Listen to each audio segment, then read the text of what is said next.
ಸದಾಶಿವಸಮಾರಂಭಾಂ ಶಂಕರಾಚಾರ್ಯಮಧ್ಯಮಾಂ ಅಸ್ಮದಾಚಾರ್ಯಪರ್ಯಂತಾಂ ವಂದೇ ಗುರುಪರಂಪರಾಂ.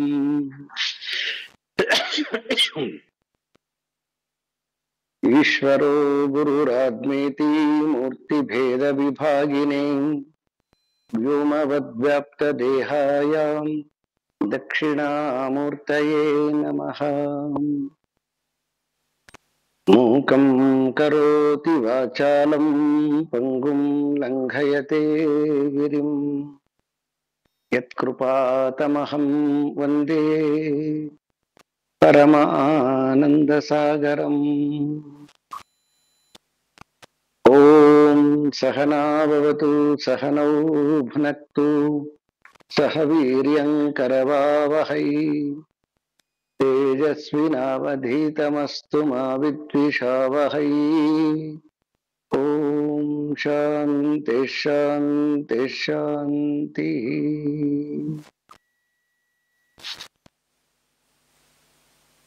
ಆತ್ಮಾನಂ ಚೇತ್ ವಿಜಾನೀಯಾತ್ ಅಯಂ ಅಸ್ಮೀತಿ ಪುರುಷಃ ಕಿಮಿಚ್ಛನ್ ಕಸ್ಯ ಕಾಮಾಯ ಶರೀರಂ ಮನುಸಂಜ್ವರೇ.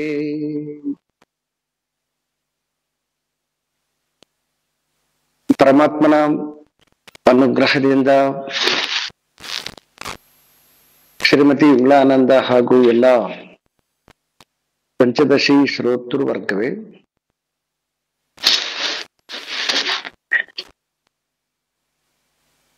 ಈ ಪಂಚದಶಿ ತೃಪ್ತಿ ದೀಪ ಪ್ರಕರಣ ತನ್ನ ಮಹತ್ತರವಾದ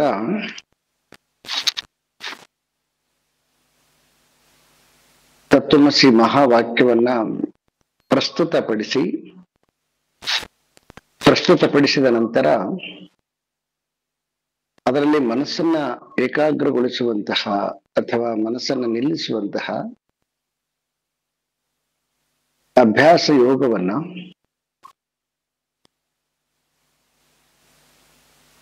ಅದಕ್ಕೆ ಕಾರಣವಾಗಿರ್ತಕ್ಕಂತಹ ಪ್ರತಿಬಂಧಕಗಳನ್ನ ವಿವರಿಸಿ, ಆ ಪ್ರತಿಬಂಧಕದಲ್ಲಿ ಮೊದಲನೆಯದಾಗಿ ಈ ವಿಪರೀತ ಭಾವನೆ ಅನ್ನುವಂತಹದ್ದು ಇದು ನಮಗೆ ಅಡ್ಡಿಯಾಗಿರ್ತಕ್ಕಂತಹದ್ದು. ಈ ವಿಪರೀತ ಭಾವನೆಯನ್ನ ತೆಗಿಲಿಕ್ಕೋಸ್ಕರ ಸಲುವಾಗಿ ಈ ಬ್ರಹ್ಮಾಭ್ಯಾಸ ಎನ್ನುವಂತಹ ಸೂತ್ರವನ್ನ ನಮಗೆ ಹಿಂದಿನ ಉಪನ್ಯಾಸದಲ್ಲಿ ತಚ್ಚಿಂತನಂ ತತ್ಕಥನಂ ಅನ್ಯೋನ್ಯಂ ಅಂದ್ರೆ ಒಬ್ರಿಗೊಬ್ಬರು ಚಿಂತನೆ ಮಾಡೋದು, ಒಬ್ರಿಗೊಬ್ಬರು ಡಿಸ್ಕಸ್ ಮಾಡೋದು, ಅದಕ್ಕೆ ರಿಲೇಟೆಡ್ ಆಗಿರ್ತಕ್ಕಂತಹ ವಿಷಯಗಳನ್ನ ತಿಳಿಯೋದು, ಈ ಎಲ್ಲ ಸಂಗತಿಗಳಿಂದ ಏನಾಗುತ್ತೆ ಅಂತಂದ್ರೆ ಮನಸ್ಸು ಅಭ್ಯಾಸದಲ್ಲಿ ಏಕತೆಯನ್ನ ಪಡಿತದೆ. ಆ ಏಕತೆಗೆ ಬೇಕಾಗಿರತಕ್ಕಂತಹ ವಿಷಯವನ್ನ ಹೇಳಿ, ಈಗ ಯಾವುದರ ಮೇಲೆ ಏಕತೆಯನ್ನ ಸಾಧಿಸ್ಬೇಕು ಅನ್ನುವಂತಹ ವಿಚಾರವನ್ನ ಈ ಉಪನಿಷತ್ತಿನ ಆಧಾರದ ಮೇಲೆ ಮತ್ತು ಭಗವದ್ಗೀತೆಯ ಆಧಾರದ ಮೇಲೆ ಬಹಳ ಪ್ರಮುಖವಾಗಿ ಇಲ್ಲಿ 2 ಶ್ಲೋಕಗಳನ್ನ ಆಧಾರವಾಗಿ ತೆಗೆದುಕೊಂಡಿದ್ದಾರೆ. ಮೊದಲನೇದು ಬೃಹದಾರಣ್ಯಕ ಉಪನಿಷತ್ತಿನ ಮಂತ್ರ ಶ್ರುತಿ ಪ್ರಮಾಣ, ಇನ್ನು 108ನೇ ಶ್ಲೋಕ ಸ್ಮೃತಿ ಪ್ರಮಾಣ ಭಗವದ್ಗೀತೆ. ಈ 2 ಶ್ಲೋಕಗಳನ್ನ ಒಂದ್ಸಾರಿ ಓದಿ ಇದರಲ್ಲಿ ಶ್ರುತಿ ಪ್ರಮಾಣದ ಏನು ಶ್ಲೋಕ ಇದೆ ಅದು ಅಭ್ಯಾಸಿಗೆ ಇರಬೇಕಾಗಿರ್ತಕ್ಕಂತಹ ಒಂದು ಶಿಸ್ತನ್ನ ಅಥವಾ ಒಂದು ಸೂಚನೆಯನ್ನ ಅಥವಾ ಒಂದು ನಿರ್ಧಾರವನ್ನ ಅಭ್ಯಾಸಿಗೆ ಅನುಗುಣವಾಗಿ, ಸೊ ಅಭ್ಯಾಸಿಗೆ ಇರಬೇಕಾಗಿರ್ತಕ್ಕಂಥ ಕಮಿಟ್ಮೆಂಟ್ ಅನ್ನ ಆ ಉಪನಿಷತ್ತಿನ ಶ್ಲೋಕ ಹೇಳಿದ್ರೆ, ಆ ಅಭ್ಯಾಸದಲ್ಲಿ ತೊಡಗಿರುವಾಗ ಸೊ ಅವನಿಗೆ ಬರುವಂತಹ ಎಡರು ತೊಡರುಗಳಿಗೆ ಆಶ್ವಾಸನ ವಾಕ್ಯವನ್ನ, ಸೊ ಅವತಾರ ಪುರುಷನಾಗಿರ್ತಕ್ಕಂತಹ ಶ್ರೀಕೃಷ್ಣ ಪರಮಾತ್ಮನ ಗೀತಾಚಾರ್ಯನ ವಾಕ್ಯವನ್ನ ಇಲ್ಲಿ ಆಶ್ವಾಸನ ವಾಕ್ಯವನ್ನಾಗಿ ಕೊಟ್ಟಿದ್ದಾರೆ.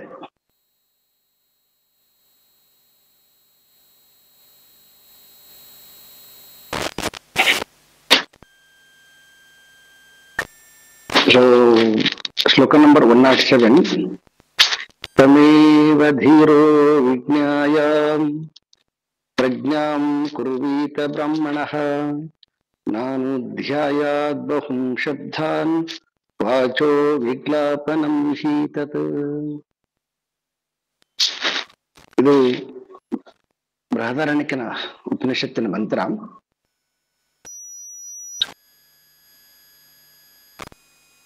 ತಂ ಏವ ಧೀರಃ ಬ್ರಾಹ್ಮಣಃ, ತಂ ಏವ ಧೀರಃ ಬ್ರಾಹ್ಮಣಃ ಪ್ರಜ್ಞಾಂ ವಿಜ್ಞಾಯ ಕುರ್ವೀತ ಅಂತ. ಅಂದ್ರೆ ಯಾರು ಬ್ರಹ್ಮಾಭ್ಯಾಸವನ್ನ, ಇಂದಿನ ವಾಕ್ಯದಲ್ಲಿ ಬ್ರಹ್ಮಾಭ್ಯಾಸ ಅಂತ ಹೇಳಿದ್ರು, ಆ ಬ್ರಹ್ಮಾಭ್ಯಾಸವನ್ನ ಮಾಡುವಂತಹ ಸಾಧಕ, ಅವನನ್ನ ಇಲ್ಲಿ ಬ್ರಾಹ್ಮಣ ಅಂತ ಕರೆದಿದ್ದಾರೆ. ಜಾತಿ ಸೂಚಕ ಬ್ರಾಹ್ಮಣ ಅಲ್ಲ, ಅಭ್ಯಾಸ ಸೂಚಕವಾಗಿರ್ತಕ್ಕಂತಹ ವಾಕ್ಯ ಇದು. ಬ್ರಹ್ಮವನ್ನ ಅರಸಲು ಹೊರಟಿರ್ತಕ್ಕಂಥವನನ್ನ ಬ್ರಾಹ್ಮಣ ಅಂತ. ಅವನನ್ನ ತಮೇವ ಧೀರ ಅಂದ್ರೆ ಅವನು ಧೀರನಾಗಿರ್ಬೇಕು, ಶೂರನಾಗಿರ್ಬೇಕಂತ ಹೇಳಿಲ್ಲ. ಯುದ್ಧ ಮಾಡ್ಬೇಕಾದ್ರೆ ಶೂರನಾಗಿರ್ಬೇಕು, ತತ್ವವನ್ನು ತಿಳಿಬೇಕಾದ್ರೆ ಧೀರನಾಗಿರ್ಬೇಕು. ಯುದ್ಧವನ್ನ ಮಾಡ್ಬೇಕಾದ್ರೆ ತೋಳಲ್ಲಿ ಬಲ ಇರಬೇಕು, ತತ್ವವನ್ನು ತಿಳಿಬೇಕಾದ್ರೆ ಬುದ್ಧಿಯಲ್ಲಿ ನಿಷ್ಠೆ ಇರಬೇಕು. ಸೊ ಹಾಗಾಗಿ ಇಲ್ಲಿ ಅವನನ್ನ ಧೀರ. ಪ್ರಜ್ಞೆ ಅಂತಂದ್ರೆ, ಪ್ರಜ್ಞಾಂ ಅಂತಂದ್ರೆ ಆತ್ಮ ಅಂತ ಅರ್ಥ. ಸೊ ವಿಜ್ಞಾಯ ಅಂದ್ರ ತಿಳಿದುಕೊಂಡು, ಕುರುವೀತ್ ಅಂತಂದ್ರ ಅದನ್ನ ಅನುಸರಿಸ್ಬೇಕು ಅಂತ. ಆತ್ಮನನ್ನ ತಿಳಿದುಕೊಂಡು ಧೀರನಾಗಿರ್ತಕ್ಕಂಥವನು ಅಭ್ಯಾಸಿ. ಆ ಮಾರ್ಗದಲ್ಲಿ ಅವನು ಆತ್ಮದ ಅಭ್ಯಾಸದ ಮಾರ್ಗದಲ್ಲಿ ಸ್ವಲ್ಪವೂ ಕೂಡ ಚಿತ್ತ ಚಾಂಚಲ್ಯವಾಗದಂತೆ ಅವನು ಮುಂದುವರಿಬೇಕು. ಪ್ರಜ್ಞಾಮ್ ಅಂತಕ್ಕಂತಹದ್ದನ್ನ ಏನು ಅಂತಕ್ಕಂತಹದ್ದನ್ನ ಆಚಾರ್ಯ ಶಂಕರರು ಮತ್ತೆ ಪುನಃ ಮುಂಡಕ ಉಪನಿಷತ್ತಿನ ವಾಕ್ಯವನ್ನ ಕೋಟ್ ಮಾಡಿದ್ದಾರೆ ಬೇರೆ ಇದರಲ್ಲಿ. ಅದನ್ನ ನೋಡೋಣ. ನ ಅನುಧ್ಯಾಯ. ನ ಅನುಧ್ಯಾಯ ಅಂತಂದ್ರೆ, ನ ಅನುಧ್ಯಾಯ, ಅಧ್ಯಾಯ ಅನುಧ್ಯಾಯ ಅಂದ್ರೆ ಬೇರೆ ಏನನ್ನ ಚಿಂತಿಸಬಾರದು ಅಂತ. ಬೇರೆ ಏನನ್ನ ಚಿಂತಿಸಿದರೆ ಏನಾಗುತ್ತೆ ಅಂತಂದ್ರೆ, ಬಹು ಶಬ್ದಾನ್ ಅಂದ್ರೆ ಬರೀ ಶಬ್ದಗಳನ್ನ ಬಡಬಡಿಸೋದ್ರಿಂದ ವಾಚೋ ವಿಜ್ಞಾಪನಂ ಹೀತತ್. ಅದರಿಂದ ಏನಾಗತ್ತೆ ಅಂದ್ರೆ ವಾಗೀಂದ್ರಿಯಕ್ಕೆ ಶ್ರಮ ಆಗತ್ತೆ ಬಿಟ್ರೆ ಅದು ಅಭ್ಯಾಸ ಆಗೋದಿಲ್ಲ. ಇದು ಬಹಳ ಮುಖ್ಯವಾಗಿರ್ತಕ್ಕಂತಹ ಶ್ಲೋಕ. ನ ಅನುಧ್ಯಾಯ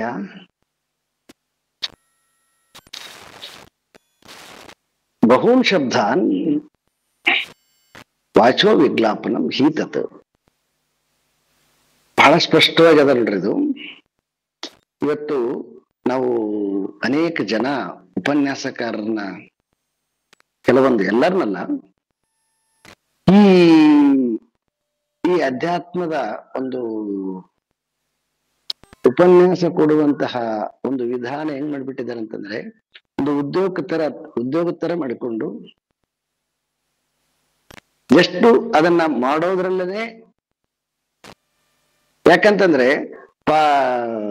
ಪ್ರವಚನ ಉಪನ್ಯಾಸ ಮಾಡೋದ್ರಲ್ಲೇ ಅದೇ ಅಭ್ಯಾಸ ಅಂತ ತಿಳ್ಕೊಂಡ್ಬಿಡ್ತಾರ. ಆದ್ರೆ ಈ ಶ್ಲೋಕ ಹೇಳ್ತದ, ತನಗೆ ಆನಂದ ಕೊಡದೇ ಇರುವಂತಹ ಆತ್ಮದ ಆನಂದವಾಗದೆ, ಮೊದಲು ಅದು ಆನಂದ ಅಂತ ಅನ್ಸುತ್ತೆ. ಯಾವುದ್ರ ಆನಂದ ಅಂತಂದ್ರೆ ಅದು ವಾಗೀಂದ್ರಿಯದ ಆನಂದ. ಯಾಕಂದ್ರೆ ಮನುಷ್ಯನಿಗೆ ಬಹಳ ಈ ನಮ್ಮ ಆರ್ಗನ್ಸ್ಗಳಲ್ಲಿ ಬಹಳ ಬಲಿಷ್ಠವಾಗಿರ್ತಕ್ಕಂಥದ್ದು ವಾಗೀಂದ್ರಿಯ. ಈ ವಾಗೀಂದ್ರಿಯನ್ನ ಕಂಟ್ರೋಲ್ ಮಾಡಕ್ ಭಾರಿ ಕಷ್ಟ. ಇದು ಒಂದು ಸಾರಿ ಮೈ ಕಡ್ಕೊಂಡ್ಬಿಟ್ಟು ಉಪನ್ಯಾಸ ಕೊಟ್ಬಿಡ್ತಿ ಅಂತಂದ್ರೆ ಇದು ಒಂದು ಕಾಯಿಲೆ ತರ ಆಗಿಬಿಡ್ತದೆ. ಸೊ ಅದಕ್ಕೆ ಇಲ್ಲಿ ಬಹಳ ಸ್ಪಷ್ಟವಾಗಿ ಈ ಬೃಹದಾರಣ್ಯಕದಲ್ಲಿ ಮೆನ್ಷನ್ ಮಾಡಿದ್ದಾರೆ, ಅಭ್ಯಾಸಿ ಆಗಿರ್ತಕ್ಕಂಥವನಿಗೆ ಫಸ್ಟ್ ವಾಗೀಂದ್ರಿಯದ ಮೇಲೆ ನಿಯಂತ್ರಣ ಇರಬೇಕು. ಮತ್ತೆ ಎರಡನೇದು ಏನಂತಂದ್ರೆ, ಅವನು ಏನನ್ನ ಮಾತನಾಡ್ತಾನೆ ಅದನ್ನ ಅವನು ಅನುಭವಿಸಿ ಮಾತನಾಡ್ಬೇಕು. ಹಾಗೆ ಮಾಡದೆ ಹೋದ್ರೆ ಅದೇನಾಗತ್ತಂತಂದ್ರೆ ಅದು ಬರೀ ವಾಗೀಂದ್ರಿಯ ಶ್ರಮವಾಗತ್ತೆ ಬಿಟ್ರೆ ಅದು ಬ್ರಹ್ಮ ಅಭ್ಯಾಸ ಆಗೋದಿಲ್ಲ. ಆದ್ರೆ ಯಾರು ತಮೇವ ತಮ್ ಏತತ್ ಧೀರ, ಆದ್ರೆ ಯಾರು ಧೀರನಾಗಿರ್ತಕ್ಕಂತಹ ಈ ಪ್ರಜ್ಞೆಯನ್ನ ತಿಳಿದಿರ್ತಕ್ಕಂತಹ ಬ್ರಾಹ್ಮಣ ಇದ್ದಾನೆ, ಅವನು ಈ ಆತ್ಮನನ್ನ ಅನುಸರಿಸುತ್ತಾನೆ. ಇದು ಇಸ್ ವೆರಿ ಇಂಪಾರ್ಟೆಂಟ್. ಸ್ಟೂಡೆಂಟ್ಗೆ ಅಥವಾ ಸ್ಟೂಡೆಂಟ್ ಅಂತ ಕರೆದ್ರೆ ಸ್ವಲ್ಪ ಇದಾಗುತ್ತೇನು, ಈ ಬ್ರಹ್ಮಾಭ್ಯಾಸಿಗೆ ಬೇಕಾಗಿರ್ತಕ್ಕಂತಹ ಬ್ಯೂಟಿಫುಲ್ ಕ್ವಾಲಿಟಿ.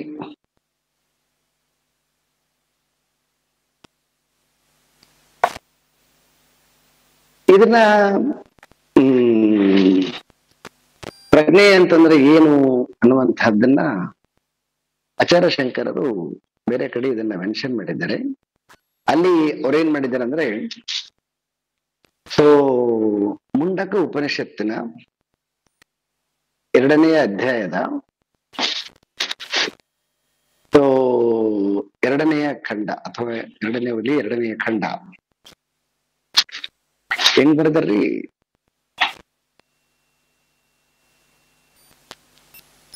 ಎರಡನೇ ಮುಂಡಕ 2ನೇ ಖಂಡ ಅಂತ. ಹೌದು ಸರ್. ತೆಗಿರಿ ಅದು, ಮುಂಡಕನ ತೆಗಿರಿ ಅದು. ಸೊ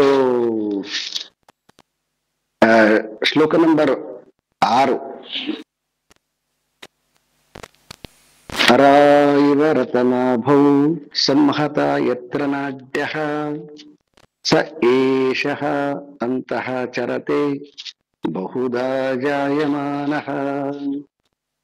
ಓಂ ಇತ್ಯೇವಂ ಧ್ಯಾಯತ್ ಆತ್ಮಾನಂ ಸ್ವಸ್ತಿ ವಃ ಪಾರಾಯ ತಮಸಃ ಪರಸ್ಥಾತ್. ಇದು ಮುಂಡಕದ 2ನೇ ಅಧ್ಯಾಯದ 2ನೇ ವಲ್ಲಿಯಲ್ಲಿರ್ತಕ್ಕಂತಹ ಮಂತ್ರ. ಸೊ ಇಲ್ಲಿ ಶಂಕರರ ಭಾಷೆ ಇದೆ, ಕಿಂಚ ಅರಾಯುವ ಯಥಾ ರಥನಾಭೌ ಸಮರ್ಪಿತ ಆರಾಹ ಏವಂ ಸಮ್ಮತಾಃ ಸಂಪ್ರವಿಷ್ಟಾಃ. ಅಂದ್ರೆ ಅರಾಯುವ ರಥನಾಭೌ ಸಂಹತ ಯತ್ರ ಅಂತಂದ್ರೆ ಎಕ್ಸಾಂಪಲ್ ಕೊಟ್ಟಿದ್ದಾರೆ. ಏನಂತಂದ್ರೆ ಈ ಚಕ್ರ ಎತ್ತಿನ ಗಾಡಿ ಚಕ್ರ ಇರ್ತದಲ್ವಾ, ಆ ಎತ್ತಿನ ಗಾಡಿ ಚಕ್ರ ಮಧ್ಯದಲ್ಲಿ ಒಂದು ಅದಕ್ಕೇನೋ ಶಬ್ದ ಬಳಸ್ತಾರೆ. ಏನ್ ಬಳಸ್ತಾರ್ರಿ ಅದಕ್ಕ? ಅಂದ್ರೆ ಅದು ಎತ್ತಿನ ಗಾಡಿ ಚಕ್ರದ ಮರದ್ದಿರ್ತದ, ಅದಕ್ಕೆ ಸೈಡ್ ಅಲ್ಲೆಲ್ಲನೂ ಕೂಡ ಹಲ್ಲುಗಳಂತ ಕೊಟ್ಟಿರ್ತಾರ. ಆ ಹಲ್ಲುಗಳನ್ನೆಲ್ಲ ಒಟ್ಟು ಒಂದು 12 ಹಲ್ಲುಗಳಿರ್ತಾವ. ಆ ಹಲ್ಲುಗಳನ್ನೆಲ್ಲ ಒಂದು ಮರದಲ್ಲಿ ಸೇರಿಸ್ತಾರ ಅದನ್ನ. ಸೊ ಅದೆಲ್ಲದಕ್ಕೆ ಆಧಾರ.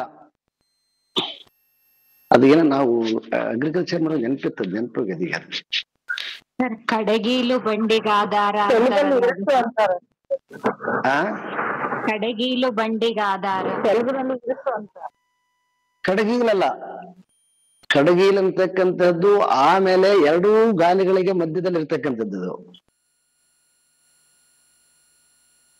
ಗೊತ್ತೈತ್ರ? ಹಾ ಸರ್. ಅದು 2 ಗಾಲಿ ಇರ್ತಾವಲ್ವಾ, 2 ಗಾಲಿಗೆ ಅದು ಒಂದು ಪೂರ್ಣ, ಅದು ಇಡೀ ಬಂಡಿಯನ್ನ ಚಕ್ಕಡಿಯನ್ನ ಎಲ್ಲ ಉತ್ಕೊಂಡು ನಿಂತ್ಕೊಳ್ತದ ಅದು. ಆದ್ರೆ ಒಂದು ಚಕ್ರದಲ್ಲಿ ಒಂದು ಗಾಲಿ ಅಂತ ಕರಿತೀವಿ ಅದನ್ನ ನಾವು ಒಳ್ಳೆ ಭಾಷೆಯಲ್ಲಿ.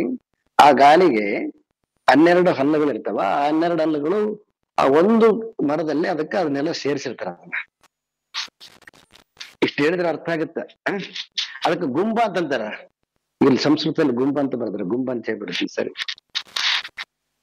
ಸೊ ಇದನ್ನ ಅವರು ಒಂದು ಎಕ್ಸಾಂಪಲ್ ಕೊಟ್ಟಿದ್ದಾರೆ ಇಲ್ಲಿ ಶಂಕರರು. ಆ ಮಂತ್ರಕ್ಕೆ ಅವರು ಭಾಷ್ಯ ಬರೆದಿದ್ದಾರೆ. ಹೇಗೆ ಒಂದು ಬಂಡಿ ಗಾಲಿ ಆ ಎಲ್ಲಾ ರೆಕ್ಕೆಗಳು ಸೊ ಆ ಒಂದು ಪಾರ್ಟ್ ಅಲ್ಲಿ ಹೆಂಗ ಸೇರ್ಕೊಂಡಿರ್ತವೆ. ಎತ್ತರ, ಈಗ ಆ ಎಕ್ಸಾಂಪಲ್ ಕೊಟ್ಟು ಈಗ ಅವರು ದ್ರಾಷ್ಟಾಂತ್ಯಕ್ಕೆ ಅಂದ್ರೆ ನಮ್ಮಲ್ಲಿ ತೋರಿಸ್ತಾ ಇದ್ದಾರೆ. ಎತ್ರ ಯಸ್ಮಿನ್ ಹೃದಯೇ ಸರ್ವತೋ ದೇಹವ್ಯಾಪಿನ್ಯ ನಾಡ್ಯ ತಸ್ಮಿನ್ ಹೃದಯೇ ಬುದ್ಧಿ ಪ್ರತ್ಯಯ ಸಾಕ್ಷಿಭೂತಃ ಸ ಏಷ ಪ್ರಕೃತಃ ಆತ್ಮ ಅಂತಃ ಮಧ್ಯೆ ಚರತಿ ವರ್ತತೆ.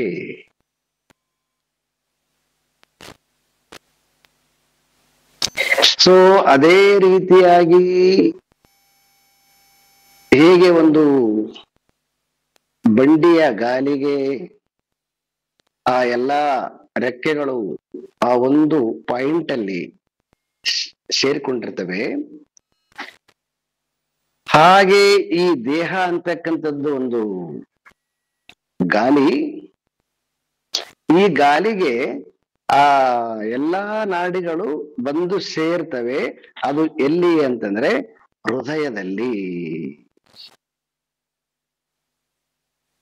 ಹೃದಯದಲ್ಲಿ. ಹೃದಯದಲ್ಲಿ ಪುಂಡರೀಕನಿದ್ದಾನೆ ಅಂತ.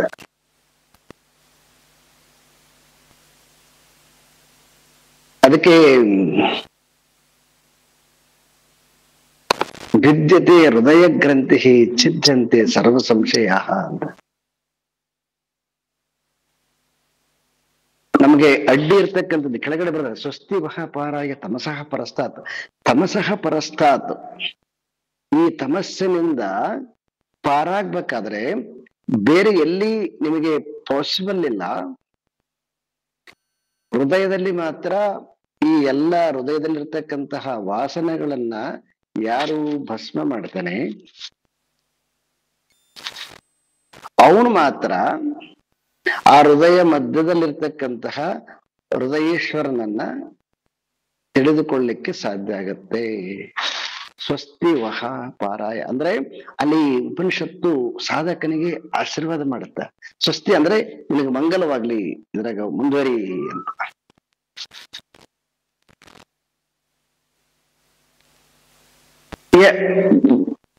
ಆ ಹೃದಯದಲ್ಲಿರ್ತಕ್ಕಂಥದ್ದು ಯಾವುದು? ಆ ಹೃದಯದಲ್ಲಿರ್ತಕ್ಕಂಥ ಯಾವ್ದಾರು ಓಂ ಇತ್ಯೇವ ಧ್ಯಾಯತ ಆತ್ಮಾನಂ. ಅಲ್ಲಿ ಆತ್ಮ ಅಂತ ಇದೆ. ಆ ಆತ್ಮನನ್ನ ಎಡಬಿಡದಂತೆ ಧ್ಯಾನಿಸಬೇಕು. ಆ ಎಡೆಬಿಡದಂತೆ ಧ್ಯಾನಿಸಬೇಕು ಅಂತಕ್ಕಂತಹ ಆತ್ಮನನ್ನ ಆಚಾರ್ಯ ಶಂಕರರು ಅಲ್ಲಿ ಬಹಳ ಬ್ಯೂಟಿಫುಲ್ ಆಗಿ ಭಾಗತ್ಯಾಗ ಮಾಡಿದ್ದಾರೆ. ಭಾಗತ್ಯಾಗ ಅಂದ್ರೆ ಅವನನ್ನ ಹೆಂಗ್ ಬಿಡಿಸ್ಬೇಕು ಅಂತಕ್ಕಂಥದ್ದು. ಪಶ್ಯನ್ ಶೃಣ್ವನ್ ಮನ್ವಾನೋ ವಿಜಾನನ್ ಬಹುಧ ಅನೇಕದ ಕ್ರೋಧ ಹರ್ಷ ಇತ್ಯಾದಿ ಪ್ರತ್ಯಯೈ ಜಾಯಮಾನ ಇವ ಜಾಯಮಾನಃ. ಆಚಾರ್ಯ ಶಂಕರರಿಗೆ ಎಷ್ಟು ಪ್ರೀತಿ ಅಂತಂದ್ರೆ ಎಷ್ಟು ತಿಳಿಸ್ತಾ ಹೋಗ್ತಾರೆ, ಎಷ್ಟು ತಿಳಿಸ್ತಾ ಹೋಗ್ತಾರೆ ಅಂದ್ರೆ ತಿಳಿಸಿದಷ್ಟು ಇನ್ನೂ ತಿಳಿಸ್ಬೇಕಂತಾನೆ ಅವರಿಗೆ.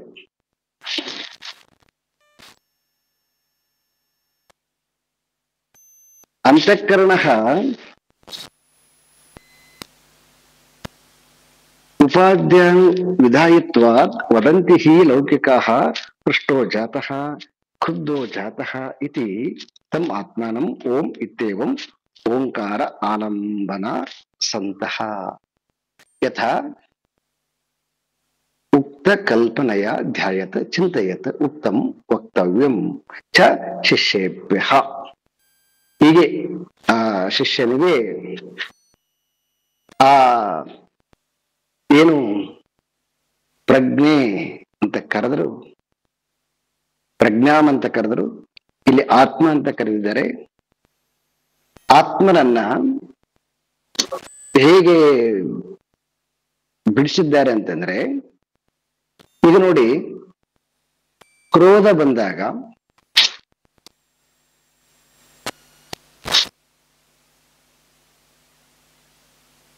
ಯಾರು ಹೇಳ್ತೀವಿ, ಕ್ರೋಧ ಬಂದಾಗ ಅವನು ಕ್ರೋಧಿಷ್ಠನಾಗಿದ್ದಾನೆ ಅಂದ್ರೆ, ಕ್ರೋಧಿಷ್ಠನಾಗಿದ್ದಾನೆ ಅಂತಂದ್ರೆ ಅರ್ಥ ಏನಂದ್ರೆ ಅವನದು ನಿಜವಾದ ಸ್ವಭಾವ ಅಲ್ಲ. ಈಗ ಕಾರಣದಿಂದ ಕ್ರೋಧ ಬಂದಿದೆ, ಹಾಗಾಗಿ ಅವನು ಕ್ರೋಧಿಷ್ಠನಾಗಿದ್ದಾನೆ. ದುಃಖ ಬಂದಾಗ ದುಃಖಿಷ್ಠನಾಗಿದ್ದಾನೆ. ಸಂಸಾರದ ವಿಷಯ ಬಂದಾಗ ಸಂಸಾರಿಯಾಗಿದ್ದಾನೆ. ಸೊ ಇವು ಎಲ್ಲವೂ ಕೂಡ ಅವನ ಸ್ವಭಾವ ಅಲ್ಲ. ಅಲ್ಲಿ ಒಳಗಡೆ ಇದನ್ನಲ್ಲ ಆ ಆತ್ಮ,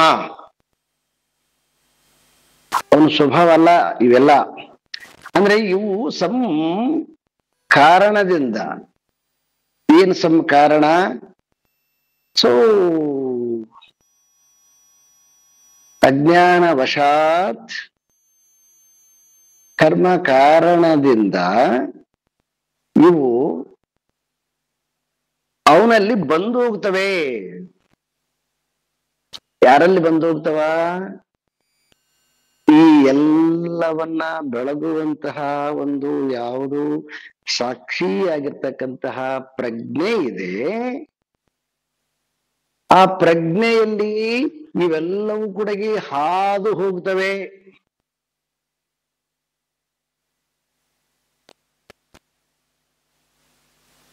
ಅದು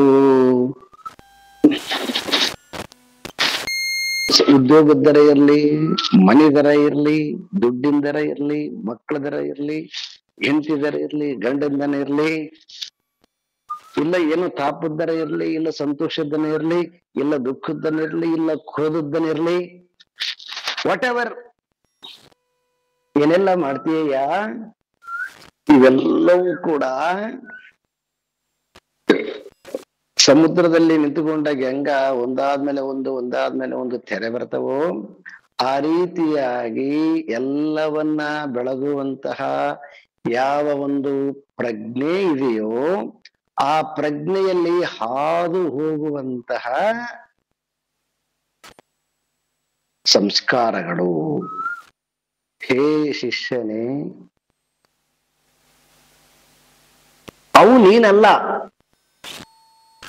ಅವು ನೀನಾಗಿದ್ದೆ ಅಂದ್ರೆ ನೀನೇ ಅದೇ ಆಗ್ಬಿಡ್ತಿದ್ದಿ. ನೀನೇ ಪರ್ಮನೆಂಟ್ ಆಗಿ ಕ್ರೋಧಿ ಆಗಿರ್ತಿದ್ದಿ, ಪರ್ಮನೆಂಟ್ ಆಗಿ ಸಂಸಾರಿ ಆಗಿರ್ತಿದ್ದಿ, ಅಲ್ಲಲ್ವ ನೀನು?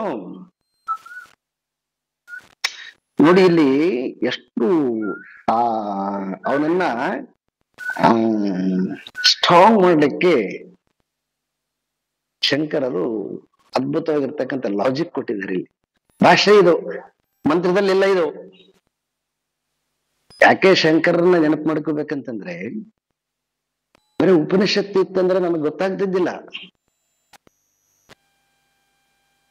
ಯಾಕಂದ್ರೆ ಉಪನಿಷತ್ತನ್ನ ಅರ್ಥ ಮಾಡಿಕೊಳ್ಳಕ್ಕೆ ನಮ್ಮ ಬುದ್ಧಿ ಸಾಕಾಗೋದಿಲ್ಲ. ಅವರು ಇಷ್ಟು ಡಿಟೇಲ್ ಆಗಿ ವಿವರಣೆ ಕೊಟ್ಟಾಗಲೂ ಕೂಡ ಇನ್ನೂ ನಮಗೆ ಅರ್ಥ ಆಗ್ತಿಲ್ಲ. ಬಹಳ ಸ್ಪಷ್ಟವಾಗಿ ಬರೀತಾರೆ. ಹೇಗೆ ಕ್ರೋಧ ಬಂದಾಗ, ದುಃಖ ಬಂದಾಗ, ತಾಪ ಬಂದಾಗ ಕ್ರೋಧಿಯಾಗಿದ್ದಾನೆ, ತಾಪಿಯಾಗಿದ್ದಾನೆ, ಸುಖಿಯಾಗಿದ್ದಾನೆ ಅಂತ ಹೆಂಗ ಬಿಡಿಸಿ ಮಾತಾಡ್ತು ನೋಡ್ರಿ. ಅಂದ್ರೆ ಅದ್ರ ಅರ್ಥ ಏನು ಅಂತಂದ್ರೆ ಆ ಒಂದು ನಿಜವಾದ ಸ್ವರೂಪ ಸ್ವಭಾವ ಅಲ್ಲ.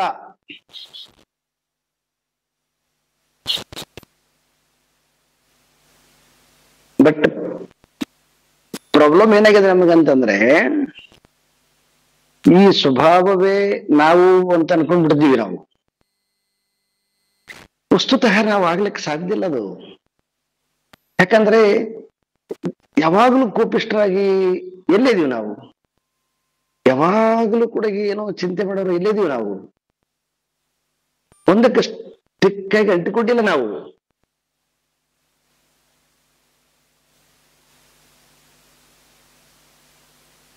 ಹಾಗಾಗಿ ಒಂದ್ ಸ್ವಲ್ಪ ಹೆಂಗ ಈಗ ಅದನ್ನ ಸಪರೇಟ್ ಮಾಡ್ತಾರ, ಭಾಗತ್ಯಾಗ ಲಕ್ಷಣ ಅದನ್ನ ಸಪರೇಟ್ ಮಾಡ್ತಾರ. ಕ್ರೋಧಿ ಅಂದ್ರೆ ಕ್ರೋಧ ಅಂತಕ್ಕದ್ದಿನ ಸ್ವಭಾವನ ಸಮ್ ಸಿಚುವೇಶನ್ ಇಂದ ಬಂದಿದೆ. ಹಾಗೆ ಈ ಸಂಸಾರ ಅಂತಕ್ಕಂಥದ್ದು ಸಮ್ ಸಿಚುವೇಶನ್ ಇಂದ ಬಂದಿದೆ. ನೀನು ಸಂಸಾರಿ ಅಲ್ಲ.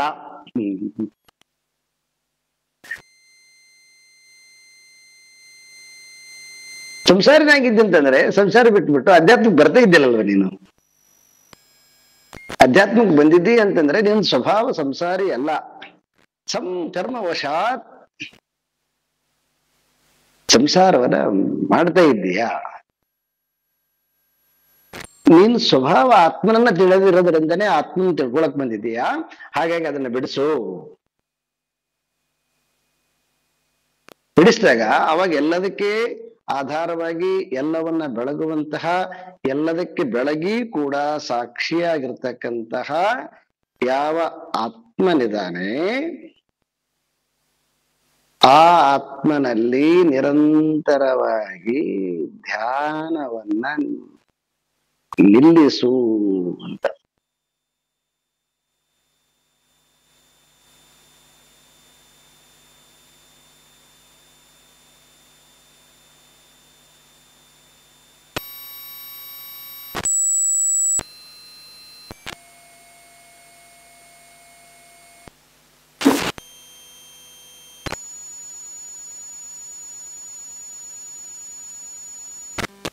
ಸೊ ಇದು ಉಪನಿಷತ್ತು ತಿಳಿಸುವಂತಹ ಆತ್ಮ.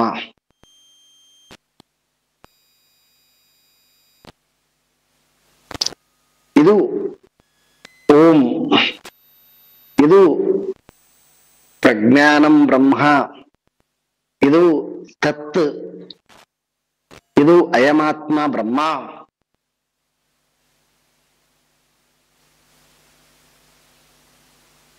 ಈ ಸತ್ಯವನ್ನ ತಿಳಿದಿರ್ತಕ್ಕಂತಹ ಯಾರು ಬ್ರಾಹ್ಮಣ ಇದ್ದಾನೆ ಅವನನ್ನ ಧೀರ ಅಂತ ಕರೆದಿದ್ದಾರೆ.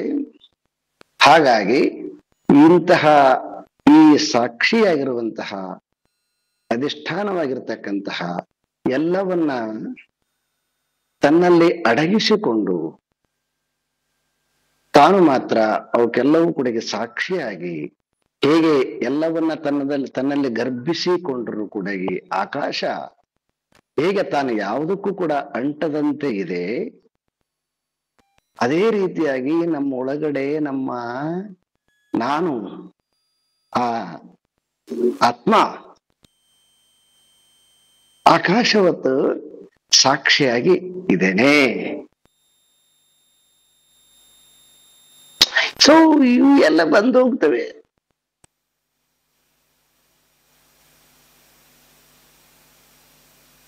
ಅವು ಯಾವ ವಸ್ತುತ ನಾವಲ್ಲವು. ಯಾಕಂತಂದ್ರೆ ಅವು ಯಾವ ಕೂಡ ಅವು ಹುಟ್ಟುತ್ತಲೂ ಜೊತೆಗೆ ಬರ್ಲಿಲ್ಲ, ಮತ್ತೆ ಇರುವಾಗಲೂ ಜೊತೆಗಿರಂಗಿಲ್ಲ, ಹೋಗುವಾಗ್ಲೂ ಜೊತೆಗಿರಂಗಿಲ್ಲ.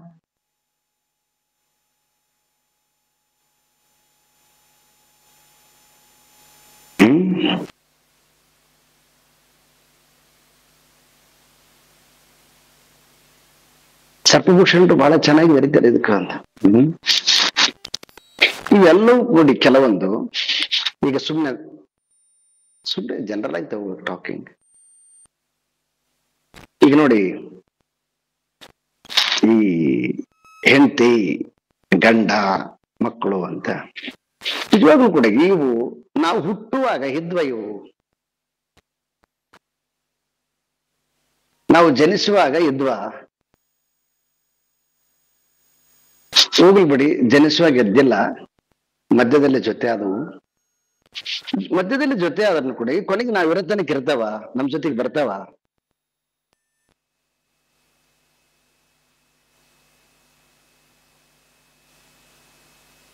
ಸೊ ಇದನ್ನ ಬಹಳ ಮಿಸ್ಟೇಕ್ ಆಗಿ ಅದರ ಮೇಲೆ ಬಿಡ್ಬೇಕಂತ ತುಂಬಾ ಜನ ತಪ್ಪಾಗಿ ಅರ್ಥ ಮಾಡ್ತಾರೆ. ಅದಲ್ಲದು ಹಂಗ ಇನ್ನೊಂದು ರೀತಿಯಲ್ಲಿ ಹೋಗ್ಬಾರ್ದು, ವಿಚಾರ ಮಾಡ್ಬೇಕು. ಅಂದ್ರೆ ಇದರಿಂದ ಏನ್ ಗೊತ್ತಾಗುತ್ತೆ ಅಂದ್ರೆ, ಅವು ನಾನು ಅಲ್ಲವು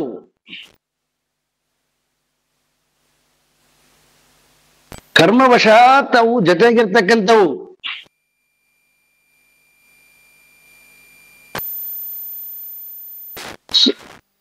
ನನವೇ ಆಗಿದ್ವು ಅಂತ ಅಂದ್ರೆ ಅವು ಪರ್ಮನೆಂಟ್ ಆಗಿ ಇರ್ತಿದ್ವಲ್ಲ, ಅವು ಪರ್ಮನೆಂಟ್ ಆಗಿ ಇರೋದಿಲ್ಲ. ಅವು ಇದೇನ್ ತುಂಬಾ ಏನ್ ಬಹಳ ಬೇಕಾಗಿಲ್ಲ, ಸುಮ್ಮನೆ ವಿಚಾರ ಮಾಡಿದ್ರೆ ಗೊತ್ತಾಗುತ್ತೆ. ಇದು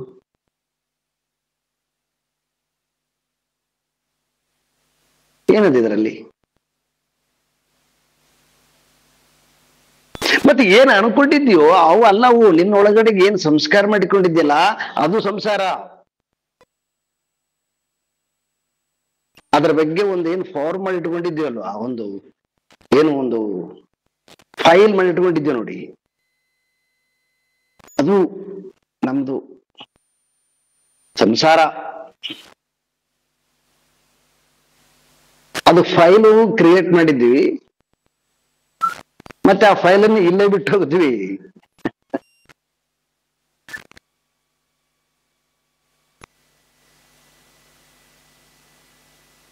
ಸೊ ಇದರಿಂದ ಗೊತ್ತಾಗುತ್ತೆ ಅವು ನಾನು ಅಲ್ಲ. ನಾನು ನನ್ನ ಆನಂದಕ್ಕೋಸ್ಕರವಾಗಿ, ಒಂದಿಷ್ಟು ಸಂತೋಷಕ್ಕೋಸ್ಕರವಾಗಿ, ಹೇಗೆ ತನ್ನ ಆನಂದಕ್ಕೋಸ್ಕರವಾಗಿ ಜಗತ್ತನ್ನು ಸೃಷ್ಟಿ ಮಾಡಿದ್ನೋ ಹಾಗೆ ನನ್ನ ಆನಂದಕ್ಕೋಸ್ಕರವಾಗಿ ನಾನು ಈ ಎಲ್ಲವನ್ನ ಮಾಡಿಕೊಂಡಿದ್ದೇನೆ.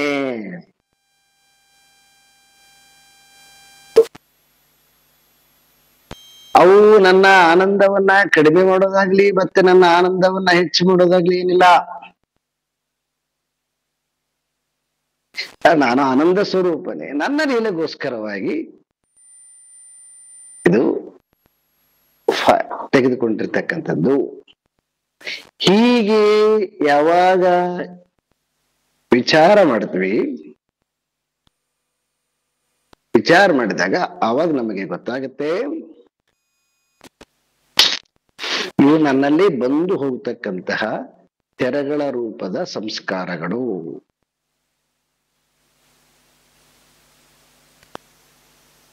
ಹೇಗೆ ನಾವು ದಡದಲ್ಲಿ ನಿಂತುಕೊಂಡು ತೆರೆಗಳನ್ನ ನೋಡ್ತೀವಿ, ಹಾಗೆ ಈ ವಿಚಾರ ಎನ್ನುವಂತಹ ಪ್ಲಾಟ್ಫಾರ್ಮ್, ಶಂಕರರು ಕೊಟ್ಟಿರ್ತಕ್ಕಂತಹ ವಿಚಾರ ಅಂತಕ್ಕಂತಹದ್ದು ಏನ್ ಪ್ಲಾಟ್ಫಾರ್ಮ್ ಇದೆ, ಈ ಪ್ಲಾಟ್ಫಾರ್ಮ್ ಅಲ್ಲಿ ನಿಂತುಕೊಂಡು ನೋಡಿದಿವಂತಂದ್ರೆ ಇವು ಒಂದಾದ್ಮೇಲೆ ಒಂದು ಒಂದಾದ್ಮೇಲೆ ಒಂದು ಒಂದಾದ್ಮೇಲೆ ಒಂದು ಒಂದಾದ್ಮೇಲೆ ಒಂದು ಸಂಸ್ಕಾರಗಳು ಬಂದು ಹೋಗುವಂತಹದ್ದು ಕಾಣಿಸುತ್ತೆ.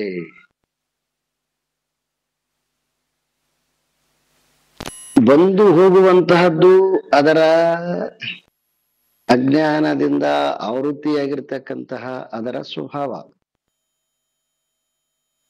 ಆದರೆ ಇಲ್ಲಿ ಶಂಕರ ನಮಗೆ ಕೊಡತಕ್ಕಂತ ಏನಂತಂದ್ರೆ ಅದ್ರ ಜೊತೆಗೆ ಮಿಂಗಲ್ ಆಗ್ಬೇಡ, ಸೇರ್ಕೋಬೇಡ. ಸೇರ್ಕೊಂಡಿ ಸಂಸಾರ ಆಯ್ತು. ಸೇರ್ಕೊಳ್ಳಲಿಲ್ಲ, ಅದಿದ್ದು ಕೂಡ ಇಲ್ಲದಂತೆ.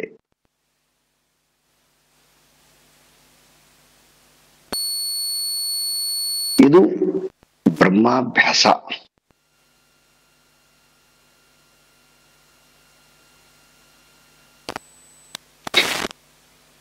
ಈ ಅಭ್ಯಾಸವನ್ನ ಮಾತನಾಡುವ, ಈ ಅಭ್ಯಾಸವನ್ನ ಪ್ರಾಕ್ಟೀಸ್ ಮಾಡುವಾಗ ನಾನು ಏನೋ ಮಾತಾಡಕ, ಏನು ಹೇಳಕ ಆನಂದ ಹೆಂಗ್ ಬರುತ್ತೆ ಹೇಳ್ರಿ.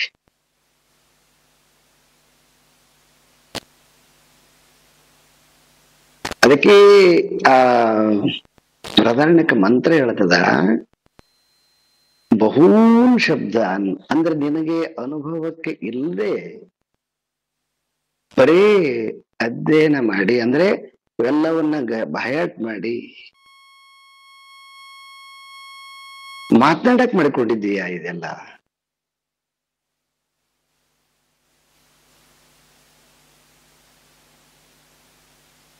ಜನರು ಮೆಚ್ಚುತ್ತ ನಿನ್ನ ಕೈಲಾಸ ಕೊಯ್ಯುವರೆ, ಶಿವ ಮೆಚ್ಚಬೇಕಲ್ವಾ ಅಂತ ಸರ್ಪಭೂಷಣರು. ಶಿವ ಮೆಚ್ಚುವ ಹಾಗೆ ಕೆಲಸ ಮಾಡಬೇಕು ಅಂತ.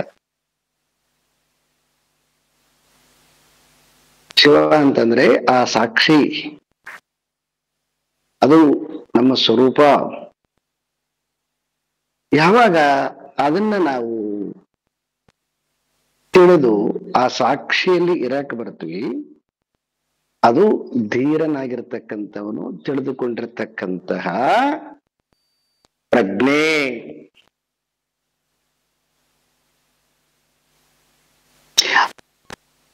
ಅದನ್ನ ಮಾಡದೆ ಬರೀ ಶಬ್ದಗಳು ಆದವು ಅಂತಂದ್ರೆ ಅದು ಒಂದು ಸ್ಕೂಲಲ್ಲಿ ಕಾಲೇಜಲ್ಲಿ ಪಾಠ ಮಾಡಿದಂತೆ. ಅಂತಹ ಪಾಠದಿಂದ ಏನಾಗತ್ತೆ, ವಾಗೀಂದ್ರಿಯ ಶ್ರಮವಾಗತ್ತೆ. ಇದು ಬ್ರಹ್ಮಾಭ್ಯಾಸ.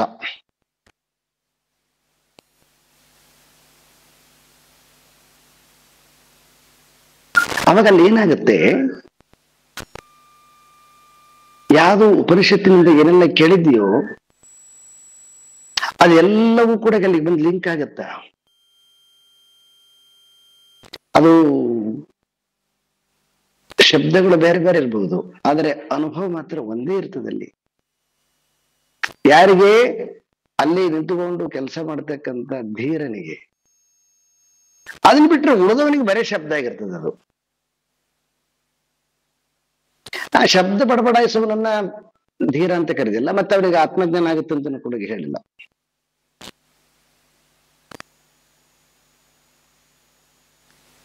ಆದ್ರೆ ಬಹಳ ಮಿಸ್ಅಂಡರ್ಸ್ಟ್ಯಾಂಡಿಂಗು ನಾವು ನೋಡ್ತಾ ಇದ್ದಿದ್ದು ಕೆಲವೊಂದೆಲ್ಲ ನೋಡಿದಂದ್ರೆ, ಇದನ್ನೊಂದು ಉದ್ಯೋಗ ತರ ಮಾಡಿಕೊಂಡ್ಬಿಡ್ತಾರೆ. ಇದನ್ನ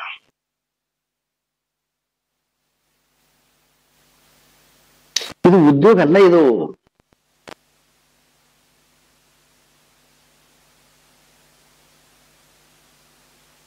ಇಂಥ ಉದ್ಯೋಗ ಇದಕ್ಕೆ ಯಾಕೆ ಮಾಡಕ್ ಬರ್ಬೇಕು? ಅಲ್ಲಿ ಹೊರಗಡೆಗೆ ಜಗತ್ತಿನ ಬೇಕಾದಷ್ಟಿದೆ ಉದ್ಯೋಗ ಮಾಡ್ಲಿಕ್ಕೆ.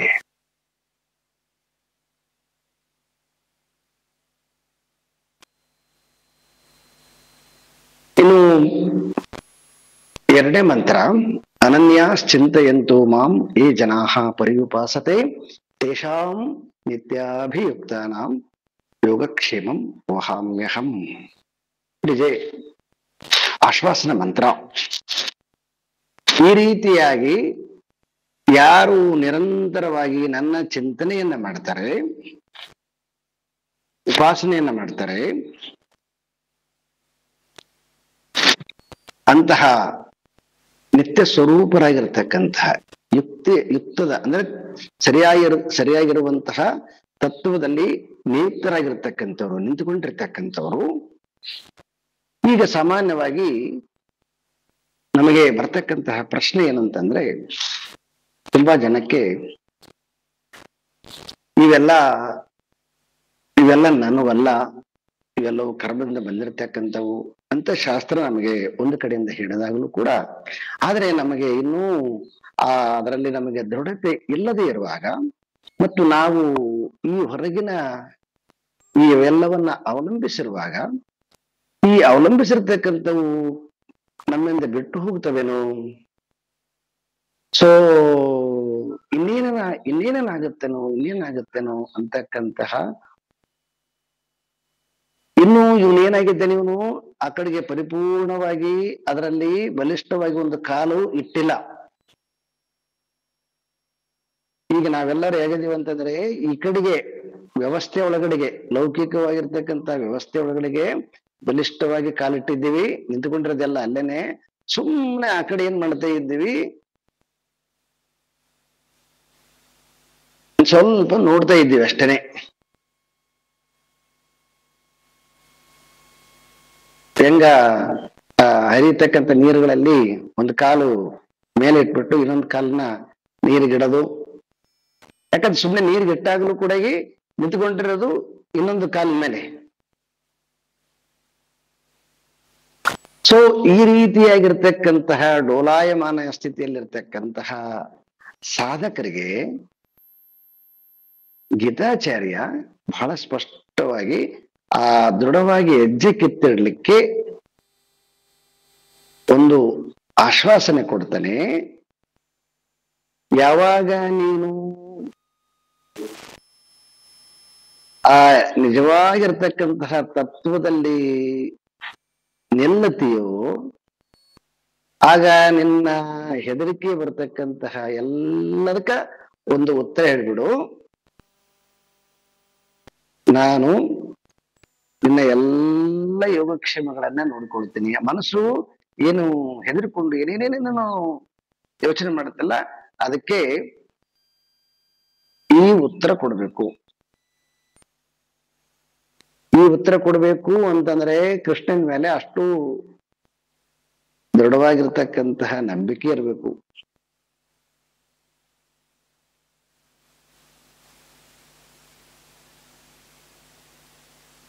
ಯಾವಾಗ ನಾವು ಅವನನ್ನ ಪರಮಾತ್ಮ ಅಂತ ಒಪ್ಪಿಕೊಂಡಿದ್ದೀವಿ ಅಂತಂದ್ರೆ, ಯಾಕಂದ್ರೆ ನಮಗೆ ಅಪರೋಕ್ಷವಾಗಿ ಉಪನಿಷತ್ತು ತಿಳಿಸ್ತೀವಿ ನಮಗೆ ಮಂತ್ರ, ಅದರ ಅಪರೋಕ್ಷವಾಗಿ ನಿಲ್ಲುವಂತಹ ತತ್ವದಲ್ಲಿ ನಮಗೆ ಯಾವಾಗ ಡೋಲಾಯಮಾನ ಸ್ಥಿತಿ ಇಲ್ಲದ, ಅವಾಗ ನಾವು ಪರೋಕ್ಷವಾದರೂ ಕೂಡ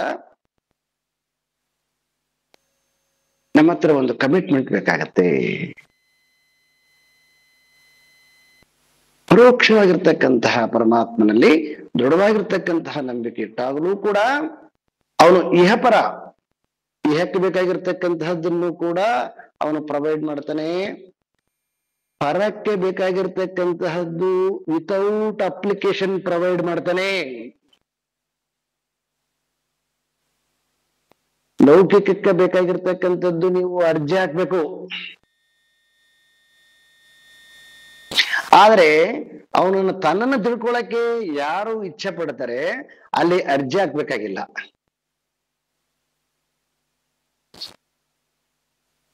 ವಿತೌಟ್ ರೂಲ್ಸ್, ವಿತೌಟ್ ಕಂಡೀಷನ್ಸ್, ಅಲ್ಲಿ ರೂಲ್ ಇಲ್ಲ, ಕಂಡೀಷನ್ ಇಲ್ಲ, ಏನಿಲ್ಲ.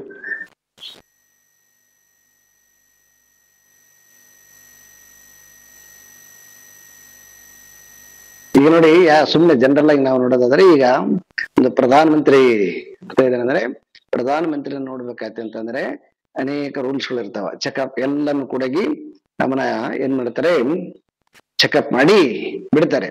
ಆದ್ರೆ ಅಲ್ಲಿ ಆ ಪ್ರಧಾನ ಮಂತ್ರಿಯನ್ನ ಪ್ರೊಟೆಕ್ಟ್ ಮಾಡ್ಲಿಕ್ಕೆ ಸೆಕ್ಯೂರಿಟಿ, ಜಡ್ಜ್ ಸೆಕ್ಯೂರಿಟಿ ಇರ್ತದೆ ನೋಡು, ಅದಕ್ಕೆ ಯಾವ್ದೇ ರೂಲ್ ಇಲ್ಲ ಅಲ್ಲಿ, ಅದೇ ಎಲ್ಲ ನಿರ್ದೇಶನ ಮಾಡ್ತಕ್ಕಂಥದ್ದು. ಹಾಗೆ ನಾವು ಆ ಪರಮಾತ್ಮನ ತಿಳ್ಕೊಳಕ್ ಹೊರಟಿರ್ತಕ್ಕಂಥವ್ರಿಗೆ ಪರಮಾತ್ಮನೇ ಎಲ್ಲವನ್ನ ನೋಡಿಕೊಳ್ತಾನೆ.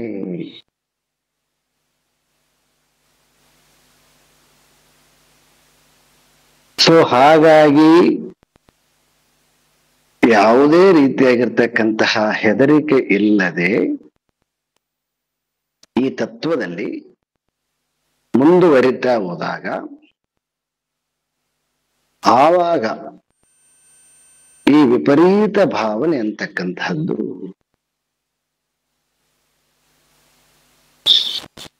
ಸ್ವಲ್ಪ ಹಿಮ್ಮೆಟ್ಲಿಕ್ಕೆ ಸಾಧ್ಯ ಆಗತ್ತೆ. ಆ ಕಾರಣದಿಂದ ಇಲ್ಲಿ ವಿದ್ಯಾರಣ್ಯ ಮುನಿಗಳು ಬಹಳ ಸೊಗಸಾಗಿ ಒಂದು ಶ್ರುತಿ ವಾಕ್ಯ ಮತ್ತೊಂದು ಸ್ಮೃತಿ ವಾಕ್ಯ ಬಹಳ ಅಥೆಂಟಿಕ್ ಆಗಿ ಕೊಟ್ಟಿದ್ದಾರೆ. ಸೊ ಪ್ರಮಾಣ, ಆ ಪ್ರಮಾಣಗಳ ಮೇಲೆ ನಮಗೆ ಎಲ್ಲಿ ತನಕ ನಂಬಿಕೆ ಬರೋದಿಲ್ಲ, ಸೊ ಅಲ್ಲಿ ತನಕ ನಮಗೆ ದ್ವಂದ್ವ ಇರ್ತದೆ. ಯಾವಾಗ ನಂಬಿಕೆ ಬರ್ತದ ಆವಾಗ ದ್ವಂದ್ವ ಕಳೆದೋಗ್ತದೆ. ಆದರೆ ಈ ಸತ್ಯವನ್ನ ಅರ್ಥ ಮಾಡಿಕೊಳ್ಳಾರದೆ ತುಂಬಾ ಜನ ಒಂದ್ಸಲ I am Brahma, I am Brahma, I am Brahma ಅಂತನೋದು, ಐ ಎಂ ಓಂ ಓಂ ಓಂ ಓಂ ಅಂತನೋದು, ಐ ಎಂ ಆತ್ಮ ಆತ್ಮ ಆತ್ಮ ಅಂತನೋದು, ಒಮ್ಮೆ ನಾನು ರಾಮ ರಾಮ ಅಂತನೋದು, ಒಮ್ಮೆ ಕೃಷ್ಣ ಕೃಷ್ಣ ಅಂತನೋದು, ಒಮ್ಮೆ ಶಿವ ಅಂತನೋದು. ಈ ರೀತಿಯಾಗಿ ಉಪಾಸನೆ ಮಾಡೋದೇನಿದೆಯಲ್ವಾ, ಹೆದರಿಕೆಯಿಂದ ಮಾಡಿರ್ತಕ್ಕಂತಹದ್ದು ಉಪಾಸನೆ, ಅದು ಪರಮಾತ್ಮನಿಗೆ ಪ್ರೀತಿಯಾಗಿರ್ತಕ್ಕಂತಹ ಉಪಾಸನೆ ಅಲ್ಲ. ಯಾಕಂದ್ರೆ ಅವರಿಗೆ ತತ್ವ ಸರಿಯಾಗಿ ಗೊತ್ತಿಲ್ಲ, ಆ ಮುಂಡಕ ಉಪನಿಷತ್ತು ಗೊತ್ತಿಲ್ಲ. ಹಾಗಾಗಿ ಔಟ್ರನ್ನ ಜಪತ್ತರ ತಿಳ್ಕೊಳ್ಳದೆ ಅಭ್ಯಾಸ ಅಂತ ತಿಳ್ಕೊಂಡಿದ್ದಾರೆ. ಅದು ಅಲ್ಲ, ಆ ಹೃದಯದಲ್ಲಿರ್ತಕ್ಕಂಥವನನ್ನ ಅರಿತು ಸಾಕ್ಷಿಯಾಗಿರ್ತಕ್ಕಂತಹ ಅವನನ್ನ ಧ್ಯಾನದಲ್ಲಿ ಅರ್ಥೈಸಿಕೊಂಡು ಅಲ್ಲಿ ನಿಲ್ಲುವಂತಹದ್ದೇ ಬ್ರಹ್ಮ ಅಭ್ಯಾಸ. ಓಂ ಪೂರ್ಣಮದಃ ಪೂರ್ಣಮಿದಂ ಪೂರ್ಣಾತ್ ಪೂರ್ಣಮುದಚ್ಯತೆ ಪೂರ್ಣಸ್ಯ ಪೂರ್ಣಮಾದಾಯ ಪೂರ್ಣಮೇವಾವಶಿಷ್ಯತೆ. ಓಂ ಶಾಂತಿ ಶಾಂತಿ ಶಾಂತಿ. ಹರಿ ಓಂ. ಶ್ರೀ ಗುರುಭ್ಯೋ ನಮಃ. ಹರಿ ಓಂ.